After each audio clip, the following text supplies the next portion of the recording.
আসসালামু আলাইকুম বন্ধুরা, সবাই কেমন আছেন? আগামী 30 ডিসেম্বর শুরু হতে যাচ্ছে Dutch Bangla bank BPL 2025 BPL এর 11তম আসর। 30 ডিসেম্বর বিপিএল এর উদ্বোধনী ম্যাচে মুখোমুখি হতে যাচ্ছে বর্তমান চ্যাম্পিয়ন ফরচুন বরিশাল এবং দুর্বার রাজশাহী।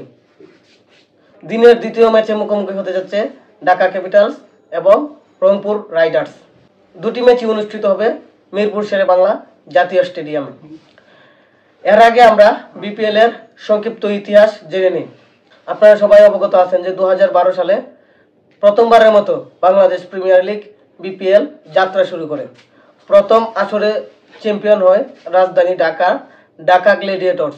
দ্বিতীয় আসরেও অনুরূপ ঢাকা গ্ল্যাডিয়েটর্স চ্যাম্পিয়ন হয়। 2014 সালে এক বছরের গ্যাপ যাওয়ার পরে 2015 সালে নবগত দল হিসেবে প্রথম আসরেই চ্যাম্পিয়ন হয় কুমিল্লা ভিক্টোরিয়ান্স।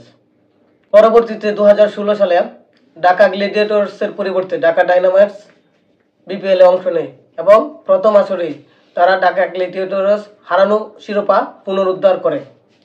2017 সালে চ্যাম্পিয়ন হয় রংপুর রাইডার্স। 2018 সালে বিপিএল অনুষ্ঠিত হয় নাই। 2019 সালে রংপুর রাইডার্সকে হারিয়ে দ্বিতীয়বারের মতো শিরোপা জেতে কুমিল্লা ভিক্টোরিয়ান্স। 2022 সালে ফরচুন বরিশালকে মাত্র 1 রানে হারিয়ে তৃতীয়বারের মতো শিরোপা জিতে কুমিল্লা ভিক্টোরিয়ান্স। 2023 সালে কুমিল্লা ভিক্টোরিয়ান্স সিলেট স্ট্রাইকারকে হারিয়ে চতুর্থবারের মতো শিরোপা জিতে এবং 2024 সালে বর্তমান চ্যাম্পিয়ন ফরচুন বরিশাল বিপিএল আসরের সবচেয়ে সফল দল কুমিল্লা ভিক্টোরিয়ান্সকে হারিয়ে প্রথমবারের মতো বিপিএল এর শিরোপা অর্জন করে।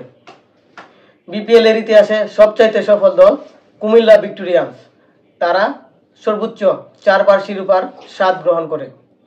দ্বিতীয় ঢাকা গ্ল্যাডিয়েটর্স 2 বার এবং ঢাকা ডায়নামাইটস 1 বার শিরোপা অর্জন করে। বিপিএল এর ইতিহাসে সর্বকালের সেরা ক্রিকেটার বাংলাদেশি সুপারস্টার বিশ্বসেরা অলরাউন্ডার সাকিব আল হাসান। দুর্ভাগ্যবশত তিনি এই আসর খেলতে পারবেন না রাজনৈতিক বৈরিতার কারণে। তিনি বিপিএল এর ইতিহাসে সর্বোচ্চ 4 বার ম্যান অফ দ্য টুর্নামেন্ট নির্বাচিত হন। বিপিএল এর ইতিহাসে এবার আরও খেলতে পারবেন না ইতিহাসের সবচেয়ে সফল অধিনায়ক মাশরাফি বিন মুর্তজা। অর্থাৎ এই বিপিএল এর সেরা 3 নেই। সবচেয়ে সফল দল কুমিল্লা ভিক্টোরিয়ান্স নেই, সবচেয়ে সফল অধিনায়ক মাশরাফি মুর্তজা নেই, সবচেয়ে সফল ক্রিকেটার সাকিব আল হাসান নেই। এই 3 জন না থাকার কারণ আমি আশা করি আপনারা সবাই অবগত আছেন, কারণ তারা 3 জনই স্বৈরাচারের দূষর ছিল। আগামী 30 ডিসেম্বর বরিশাল রাজশাহীর ম্যাচ দিয়ে বিপিএল এর 11তম আসরের উদ্বোধন হতে যাচ্ছে।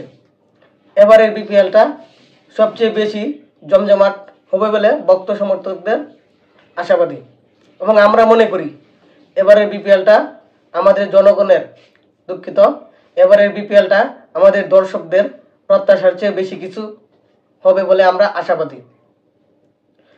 বিপিএল এর মাধ্যমে বাংলাদেশ জাতীয় দল তরুণ প্রতিভা খুঁজে নিক, আমরা সেই প্রত্যাশাই করি। এসো দেশ বদলায়, পৃথিবী বদলায়। ধন্যবাদ সবাইকে। দেখা হচ্ছে নতুন কোনো ভিডিওতে।